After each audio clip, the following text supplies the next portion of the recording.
So first thing we did is spawned in and chopped down some wood. Then this annoying ass baby zombie came around, so we murdered that thing. Made some basic tools, and you'll see here in a second the one chop feature of this mod. You can chop down an entire tree with just one log broken. Here we go. Now we got as much wood as we'll ever need, pretty much. And now we're going to need some tools, some stone, which is what we're going to do here in a second. Make some stone tools. Then we're going to head over to this island, which is where our friends are. And you'll see here in a second this bloody baby creeper, how just incredibly strong it is. Get too close to that, it'll bloody one-shot you. Morning of our second day alive, modded survival. There's basically no food around, so taking advantage of these pigs here.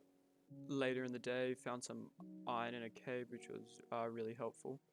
Needed quite a lot of it, as you'll see later.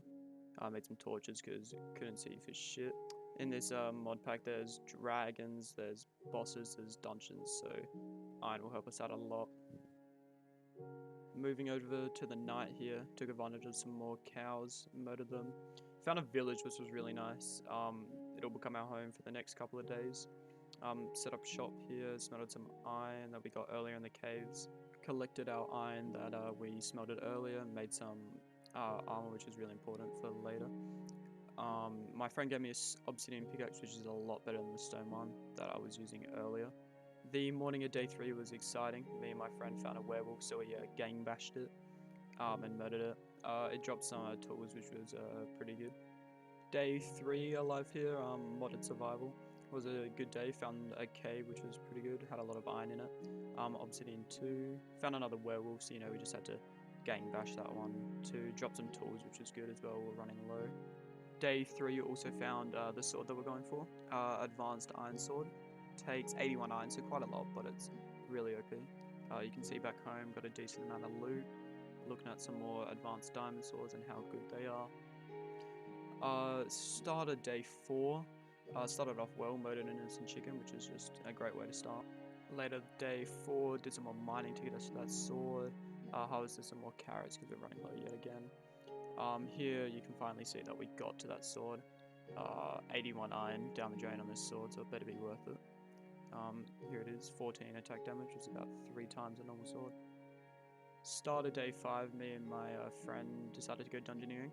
It was pretty good, quite hard, even though there's about 5 layers, and this was the first layer. Mobs were manageable. Found one of the chest rooms here. Got some really good loot, OP chest plate and sword and emerald, which was quite nice. Even in the first layer, we were finding some decent loot.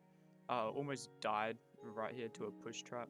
I kind of saw it coming, but I just wanted to test it out. This is the second layer here. Mobs do get harder, as you can see, but no match for the sword. Although this caught me by surprise. You don't normally find them until like the 5th layer. Ended up having to block myself in to kill it because I was losing quite a lot of hearts. Thankfully, I did end up killing it after a small break to Gapple. Didn't really drop much good loot, but it was still a fun fight. I ended up going to the last layer to show you guys what was there, but quickly got out after I almost died to this baby skeleton. Luckily, I found another way in, and it was right next to the main chest room. I thought that if I was quick, I'd be able to get it, but you'll see in a second why not. The spawners in it started spawning half diamond zombies, so I got out of there as quickly as possible. But luckily, on my way out, while I was mining out, I found some diamonds, which was really nice. It was a nice big 8 vein, which was a good reward. On my way up, this creeper made me giga shit in my pants and almost killed me.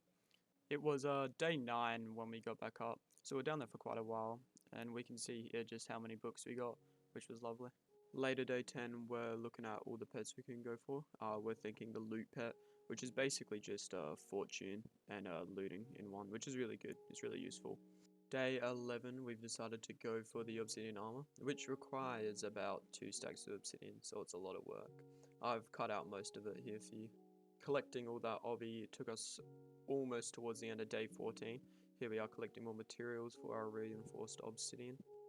The rest of day 14 and 15 were pretty much just crafting our full set of obsidian armor and getting rid of all of our obsidian that we mined earlier. And finally, in the afternoon of day 15, we've got our full set, and here we are looking absolutely dashing. On the night of day 15 and the morning of day 16, we were building our way to the nether, collecting more materials for pets.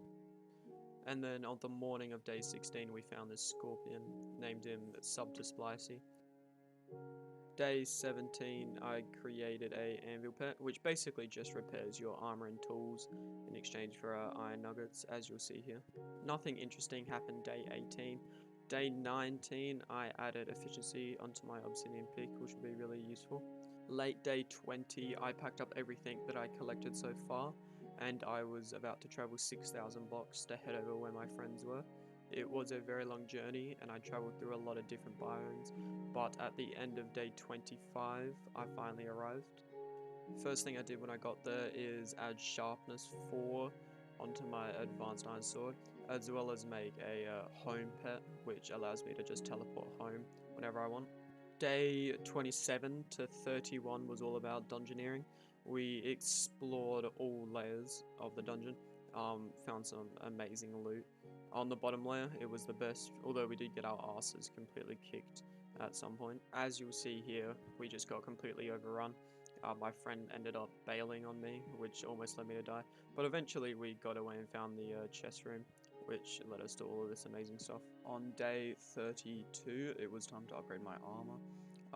I was trying to get as close to prop 4 as possible, but I couldn't get fully there. Of the night of day 32, my friend gave me a manticore egg, which is like a cross between a dragon and a cat. They're really OP, but they take a long time to grow fully.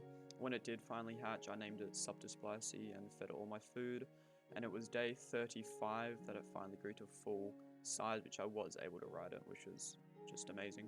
Day 36, me and Splicey spent some quality time together, searching for clouds, and we had a little bit of an accident on day 37 where I fell off and almost died about 150 blocks up in the air. Thankfully, feather falling saved my life, which led me to go dungeoneering on day 38, just to search for some wither skulls so we can do a wither. Day 40, while searching for clouds, we came across an amazing dungeon. These dungeons don't have any mobs in them, just one chest with really OP loot. As you'll see here, in the chest there was an elytra, some diamond boots, amazing tools, enchanted armor, which helped us on day 44 to go wither skull farming. Eventually, day 45, we got 3 of them. Took us a hell of a long time, but we did it in the end. The night of day 45, we did the wither.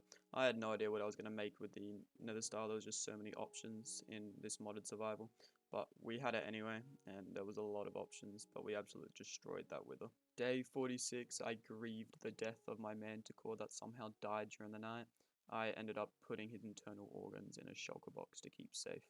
Not to fear though, after a brief grieving period, we had hatched another one and named him Johnny V2. Here, Johnny is looking extra submissive and breedable, as usual. And on day 49, as you'll see here in a second, we made a night vision ring, which would come in handy a lot, especially on dungeon runs. After a long wait, day 50, Jono was finally flight ready, as you can see here. First thing we did was take him to the nether to go wither skull farming. We slapped that saddle on him and flew him to the nether dungeon, I guess you can call it, and we farmed wither skulls all the way up until day 52, ending up at 6 wither skulls, which was enough for 2 withers, which is really good.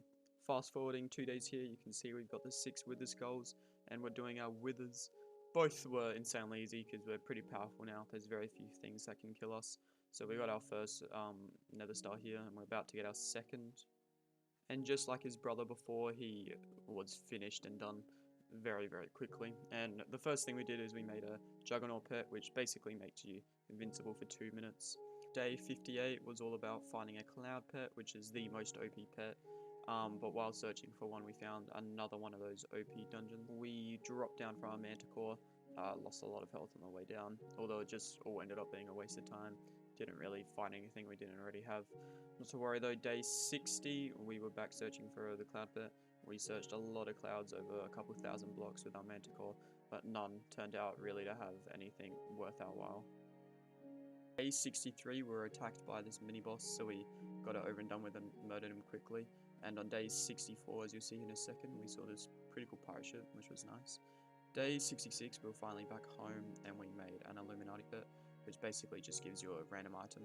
whenever you click it, which is pretty nice. Day 68, I murdered my friend's manticore, and on the night of day 69, my friend found this car somehow. It was basically a submarine, an aeroplane, and a car all in one, which for some reason was just insanely fast, faster than my manticore. Day 71 and 72 were my favorite days because my friend had spent the last 2 hours searching for cloud pets, and he had found 2 of them. So he left them 12,000 blocks instead of bringing them home. And 10 days later, and the 12,000 blocks it took me to travel, I had finally arrived at the chest he left here. And I'll tell you guys, these things are just insane.